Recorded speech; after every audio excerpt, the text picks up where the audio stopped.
Hello, friends. Thank you for joining me today for Teach Me Tuesday. Have you ever heard of the Pareto Principal?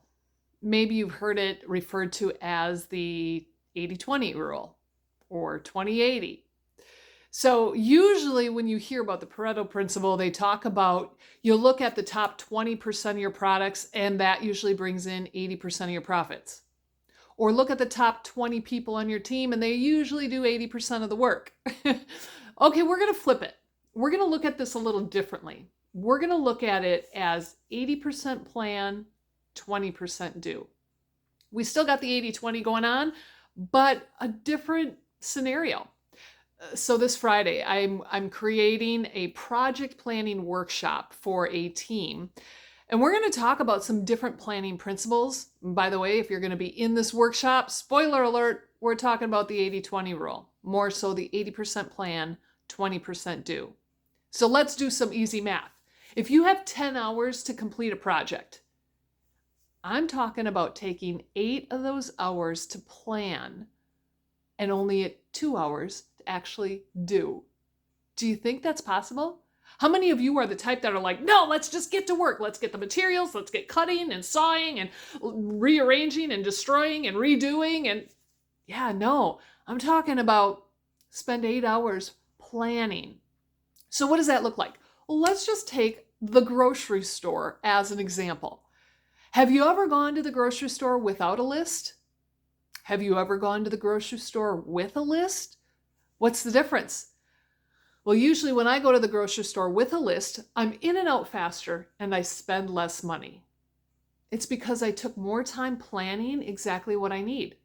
I not only have a list of only the groceries I need, I also have a list of the recipes I'm going to make this next week. I also have a menu list of each day what we're going to have. This is going to save me money because I'm not impulse buying. Oh, believe me, I love seeing that Oreos are on sale, especially the double stuffed. Ooh, even the mint cream. Yum! But if it's not on my list, I'm not even really looking for it. I'm not lollygagging through the grocery store. Also, when I have a list, I get really geeky. You ready for this?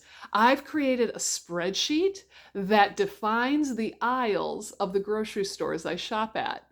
Oh yeah, it really messes me up when the grocery stores rearrange their aisles. But overall, I know produce is usually the first aisle. A few aisles later is the frozen section. A few aisles later is the organic section. And I put my grocery list in the proper aisles so that I'm not over in aisle 13 realizing I forgot something in the produce aisle in aisle 1. That's where my time gets consumed. I'm running all over if I'm not properly planned. So I challenge you today. What can you do to plan more of the projects that you're working on? Planning might mean that you sit and think quietly for a minute. It also means that you're working through scenarios in your head. You're trying to be ready for every possible scenario that might come your way.